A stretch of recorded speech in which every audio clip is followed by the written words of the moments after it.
Good evening, ladies and gentlemen. Welcome to the Rogue Wave podcast, the frequency for all things pop culture and the disruptors behind it. We talk comics, movies, TV, and pop culture every Wednesday night, 8 p.m. Eastern, right here on Facebook.com/WeAreRogueMatter, YouTube.com/RogueMatter, Twitch.tv/WeAreRogueMatter, and Twitter.com/Rogue_Matter.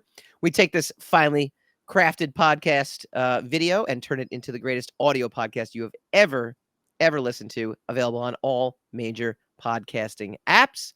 I'm your host, Michael Dolce, as always, joined by my cohort in crime, the Lord of the Radio himself, Mr. Hassan Godwin. How you doing, sir? Everything's fine. I love it. We're getting close to the holidays. Things are settling in. I like this time of year. Everyone kind of leaves me alone. That's a good thing too. I'm a big fan of that. Because everyone's busy, right? Everyone's doing their own. Well, they're or on vacation, whatever the case is. So I will accept either response. See, even our producer Erin, she's got her body is here, her mind is out the door. Her mind is in the holidays, in the holiday spirit. So that's a good thing. Wishing everyone out there a very happy holidays as well from all of us at Rogue Wave. Tonight we got a lot of stuff to go into. We got a great show. We are going to give our best of 2022 because this is our last show of the year, which is very exciting. We're actually going to go into January and continue season 2, and then we will have a brand new season 3 starting February 15th. It's very exciting. Brand new season 3 of Rogue Wave Podcast, February 15th. But we're off for the rest of the holidays for sure. And we're going to talk Avatar 2 in a little bit as well, too.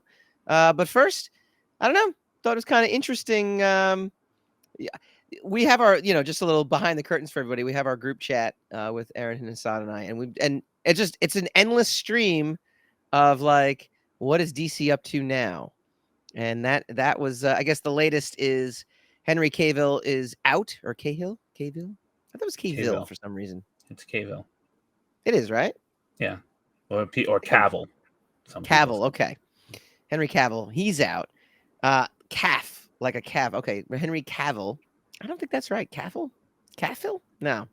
I don't think that's that guy. Accurate. The guy who does Superman, though. You're talking about Gal Gadot, and it is actually pronounced Gadot, as I read online and discovered, much to Steve Hovecki's chagrin many years ago.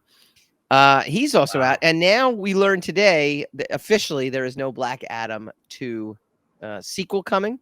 Mm-hmm. The movie technically, I guess, kind of underperformed when all was said and done. But still, you got The Rock. It did fairly well. It introduced the Justice League. The Justice Society. It was pretty good overall. But it is officially not moving forward. So Dwayne Johnson made an announcement. There was some talk. There was not much speculation. There was basically the speculation was confirmed. After Dwayne Johnson failed to promote that Black Adam was going to be on HBO Max. That kind of gave everything away that perhaps things aren't as in good spirits over there, Yeah. Here's the thing though, and here's my take on all this. Because immediately hashtag fire James Gunn is happening. Yes. Mm-hmm. Is he cleaning house? Absolutely. Is he starting over? Essentially, yeah. You got the Flash movie coming out. You got Shazam coming out. It sucks because in Avatar 2, they had the trailer for Shazam. Aquaman. Somewhere along the line. And Aquaman 2 is coming out, yes. Mm-hmm. But the Shazam trailer ran during Avatar 2. And in the back of my head, part of me is like, well, this kind of sucks. This movie's not going to mean anything. The Flash is probably not going to mean anything. I read somewhere that they deleted the scenes in Flash movie now with Gal Gadot and Henry Cavill. Supposedly they were both in it, and now they're not going to be in there. And I don't know what's worse. It's like is just put the movies out. This reporting on movies, like sports talk, like horse mm-hmm. talking or horse trading on these movies. I think it just ruins movies, because if you didn't know what was supposed to be in a movie, right, when you went to see a movie, you wouldn't know what you're missing. It's some things are cut out of movies for a reason. It's not necessarily a political, catastrophe that something is in a movie or something isn't in a movie, right? Okay. I saw people talking today about about The Rock, The Rock basically unfollowing Warner Brothers, Right. on social media or whatever, and that's a big deal. That's the new glove slap. Yeah, and then he's not going to do a cameo in The Flash, and then people like the Rock is ruining his public appearance, his public persona. It's like, yeah, but that's do you want to be in an Ezra Miller movie right now if you had a choice? So I mean, it doesn't. All of this stuff has nothing to do with the actual content that we're supposed to see, that we've been hearing about. We've been hearing about the Ezra Miller Flash movie for 2 years. Well, that was before he And kidnapped some children and it doesn't caused a lot matter. of Like, the petty problem is we've been hearing violence. about it, and who's supposed to be in it, who's not supposed to be in it, who's going to be in it, Yeah. is going to be a cameo in it, it's going to be like, Michael Keaton's going to be in it, Henry Cavill's going to be in it, and Gal Gadot's going to be in it, and President Obama's going to be in it. Like, everybody is supposed to be in this movie, and now everybody's not in the movie or whatever, and we just still haven't even seen the movie. And this is probably what kills a lot of these movies, is there's so much. I mean, I know everybody thinks that buzz and publicity, like, there's no such thing as bad publicity. I know everybody thinks that this is a great thing, that things are trending on a regular basis. But when the final product drops and it's lackluster, or it's just average, or God forbid mediocre, Yeah. then the vitriol against it is even higher, because you don't get, that was a really quaint movie, that was a really enjoyable little film that I just watched. It's like Solo again. Solo's a great movie. Did okay. But it's a Star Wars movie. So it's a flop because it didn't do the astronomical numbers that a Star Wars movie should do. Right? All this horse trading is basically killing the natural effect of the entertainment value of these movies, in my opinion. Well, we should let know me ask you about a the question, drama between, why would The Rock not being able to do another Black Adam movie? Why should that affect Flash at all? Before we even get to see it.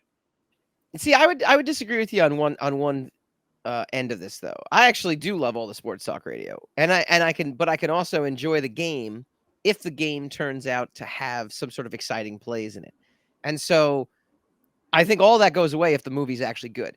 I think what we're finding is most of these movies, they're good, but there's nothing to write home about. There's nothing that's going to go out of their ways to say, like, this is the greatest, comic book movie now I've ever seen. Well, They've that's what I'm all follow the talking same about. Like, formula. They all follow the same, how the many same special movies? effects.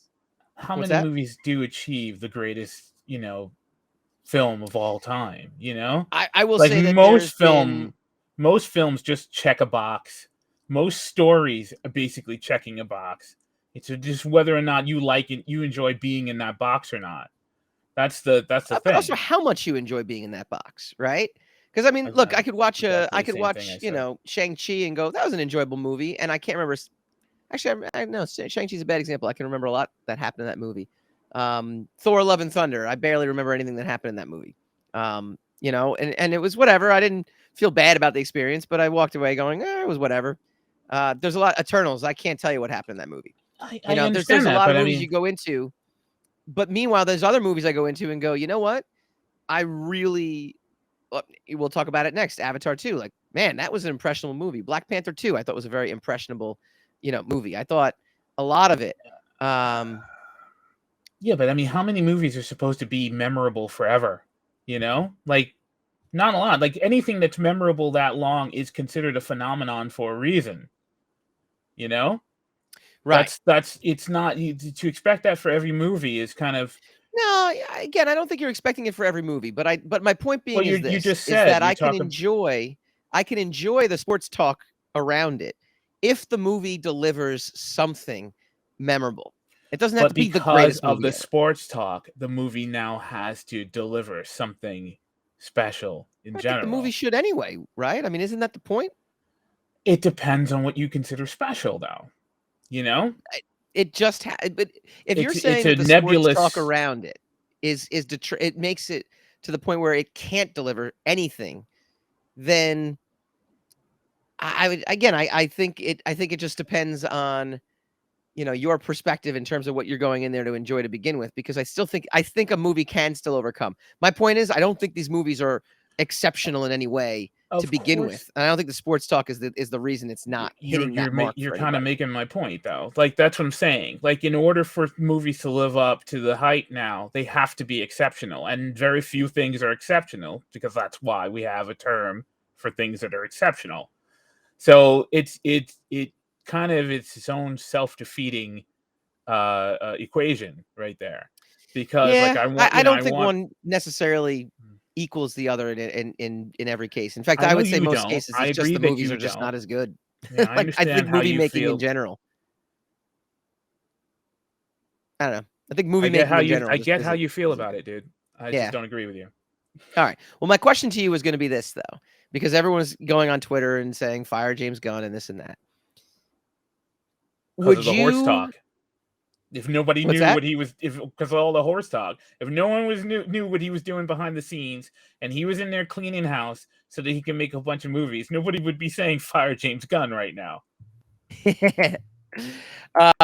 Here's the thing though. This is what I would say though. Um, this is my question to you. What would you, if you had to sum up the DCEU in its current state? Where do you put it in the grand scheme of things? And you can't obviously answer this question without looking at something like Marvel, but you could throw in something like the Avatar franchise. You could throw in something, um, to that extent. Would you deem it its current course as a long-term successful course? Like everything that Zack Snyder had done up to this point, because it's basically been the Snyderverse up to this point. Do you think that it could ultimately pan out to be as successful or near as successful as what Marvel has accomplished already in its No, current but I state? mean, what could be as successful as Marvel has been? I You think the know, DCEU has all of the tools in the arsenal to be as successful if properly handled. I would put it I somewhere in the mean, middle, that personally. would depend. I mean, there are extenuating circumstances. I mean, Marvel is considered a phenomenon because it's a near impossibility to do it. Like then the closest thing is maybe the James Bond franchise, and a lot of those are hit and miss. You know, that's it's just acknowledged for its staying power and how long Yeah. it's sustained a franchise. But at a certain point, almost every one of Marvel's movies was $1 billion movie. At a certain point, at a peak, Sure. at its peak.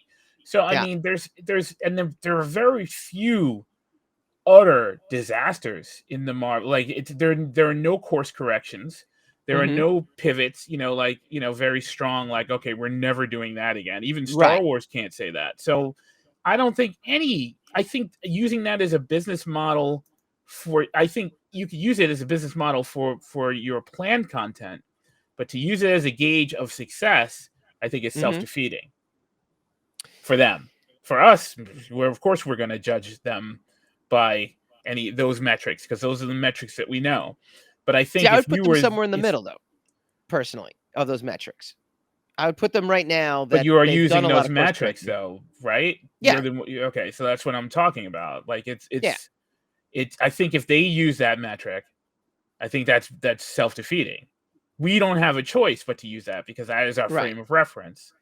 But I think if they use it, you know, that's I think what's been the problem is they've never been able to allow their universe to sustain itself and to take on a Right. life of its own and to build it because they've been chasing after the ghost of Right. Marvel money since they started it, and I think it's a near impossibility. It's like, okay, all we have to do is become a genius, and then we could be like Einstein. It's like, okay, well, Well, I mean, your starting look, it's point it's is impossible. I don't think it is though. Look, that's like sitting there saying, well, you can't be your franchise can't be as good as that franchise, so don't even bother trying. I didn't say No, you that. should try. In fact, DCEU should be just as popular and just as financially successful, because it has the exact same blueprint No, that no, no. MCU does in terms of the properties. in terms of the IP. I didn't say that you shouldn't strive for that kind of So exceptionality. I said that they where they shouldn't are right use it now, as a business model. They shouldn't use that level of success to gauge their success. You can use a business model, but if you don't follow that model yeah, exactly like the other company did, then you cannot expect to garner the same success level. And they don't have to use the same DCEU, business model. You're right, but they have the tools in the arsenal to equal the success, how? regardless, How because did they Marvel have do the it? IP to rival the level of interest and the level of fandom that the MCU does. Look, the MCU right now, So did you could X-Men. argue because we're into phase 4 and 5, because they have lesser known characters, they're at a very interesting crossroads, right? Their most popular characters, the ones people grew up loving, the storylines people grew up reading, and the actors they've fallen in love with playing these characters have now aged on and have now passed on. So they're at an interesting crossroads. It'll be interesting to see how they handle phase 4 and 5, if it's going to be just as successful or less successful or whatever the case might be, or if if the MCU might it can sustain it. But that being said, DCU has Batman, Wonder Woman, Superman, Aquaman. I mean, these are all characters that rival any Marvel character that's out there. Captain America, Iron Man, Spider-Man, in terms of just ingrained pop culture popularity. So they can be, in theory, as successful as opposed to, I don't know, The Sire starting out, which has a small fan base and has no brand recognition. I'm just using that's a little shameless self plug for me, but the DC characters can be just as successful. Where they are right now, I say they're in the middle, right? I think they were in the worst shape they were ever in when Batman vs Superman came out, and when the Justice League followed up with that, because they clearly, like you said, and like we've both agreed on, hastened to try to follow this business model without actually letting the characters organically get there, to the point where and let these movies organically get to the point they tried to rush to the finish line, Yeah. and their wheels kind of came apart. Your They question to did me some course wasn't correcting. Hang on, they've done some course correcting since then to get to a point where, hey, look at that. Aquaman was both financially successful and a good movie. Black Adam, not some, Black Adam kind of in between. You've had some hits, you've had some misses. Wonder Woman, the first Wonder Woman, hey, look at that. That was actually an enjoyable movie and it made a lot of money. Okay. They had enough wins to where they were kind of in between. They're not at Marvel's level, agreed. But that's the point they're at right now where James Gunn is taking over. And James Gunn had a decision to make, which was, do I continue what is going, what has come before and build on that, or do I wipe the slate clean? He has wiped the slate clean. I think he's just decided he can't do this half pregnant anymore. He either had to commit fully to what Zack Snyder had built or start all over again. And I think yeah, what we're seeing with all this news is that's a completely different question than you asked me though. I just want to clarify that. I just okay. want to clarify. Okay. So Okay. yes, and yes. But that's not how the conversation started. So I agree with you. Now we can keep going. Because like Okay. you're like, no, I disagree, but you're disagreeing with me about something that you didn't even ask me. So I it's asked kind of you, what is the state of the DCEU right now right. in And I competing with Marvel? and I just said it. I don't. You can't compare it to Marvel. You didn't. That's technically You not the think okay? question You you think it's two asked. different questions. I think it's the same question. So you're basically saying you agree the fact that James Gunn had to either S or get off the pot at that point. Either fully commit and dive into what was going on, or start all over. Are you okay with his decision, which is ultimately looks like, we don't know for sure, but the actions kind of translate that he's officially starting over? I don't think. Yeah, I agree with you. I don't think he has any choice. I think it's a disaster. I think it's a total disaster. Um, because you do have, if you talk about brand recognition, you do have the brand recognition of a lot of movies that are pretty successful. They're money makers. They're not, but they're chasing gold. They're chasing the Right. gold over the hill, as opposed to the gold that they already have. I think there was a way to course correct where you can. this is a disaster. I don't agree with this statement I'm about to say, but I'm going to say it anyway. I think there could have been a way you could course correct where you could there's a potential you can make everybody happy, where you don't completely erase the Snyderverse, but you don't follow the same path. So it's like you don't erase the last 10. That's a decade's worth of filmmaking that you are just going to throw out the window. Right. You know, the same with Wonder Woman. Okay, Wonder Woman 1984 didn't do that great. But the first one was their first foray into near $1 billion into near Marvel money, and so is Aquaman. You're getting rid of both of those. You're getting rid of your Superman. Now, you know, a lot of people are saying this guy is the definitive Superman. I don't know if I agree with that. That's fine. Everything is about. I don't think I think he got a bit of a raw deal, but I don't even know if he got done. I mean, the raw deals in his first movie wasn't that good. Sorry, I know. I know. Nor was his second movie good either. Nor was that third movie he was in very good either. But it's not. I'm talking about like in a sense of a story to build on. There's no story. Like that's the problem with a lot of movies these days. Isn't necessarily their entertainment value or whatever. If you're trying to set up a franchise, you got to write in mind of a franchise. So if you tell this like long overbloated story where it's like, all right, well, didn't you just destroy Metropolis? Why are we in Metropolis again? Things like that kind of like, you're already erasing things. You're already course correcting, right? They had to go out of their way in B versus Superman to say that, we move this out of the city to make sure that this battle with Doomsday is far away from the city so that we're not killing as many people as the first movie killed. Right. I mean, we didn't kill 1 billion people this time, even though we nuked Superman right over Metropolis. Okay. I mean, I don't know. There's a lot of argument to be made as to where they went wrong. I'm not talking about whether or not they made a bunch of great movies. But they did, however, establish some really iconic people who are synonymous with those roles now, right? Yeah. I mean, there hasn't been a Shazam, there hasn't been a Captain Marvel since the 70s, right? Right. So that's established. There's never been a Black Adam. There wasn't a Dr. Fate. There's never been a Hawkman. So we've seen these things. They've given life to them. They exist. And now you're going to be like, all right, erase all that and I'll start over.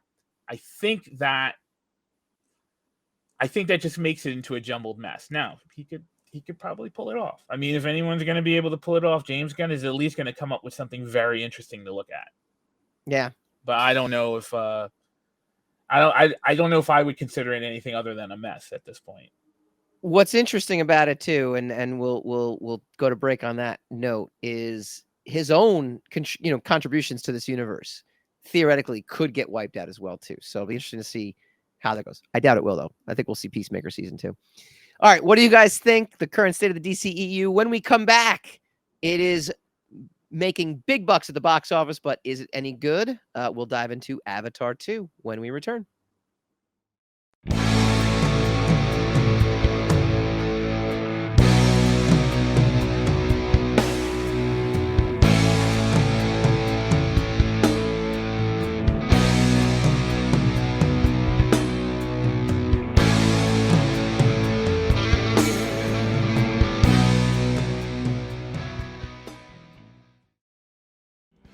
Hi guys, Mike Dolce here from the Rogue Wave podcast. If you like this video, please feel free to like, share, subscribe, all that fun stuff. It really helps us out.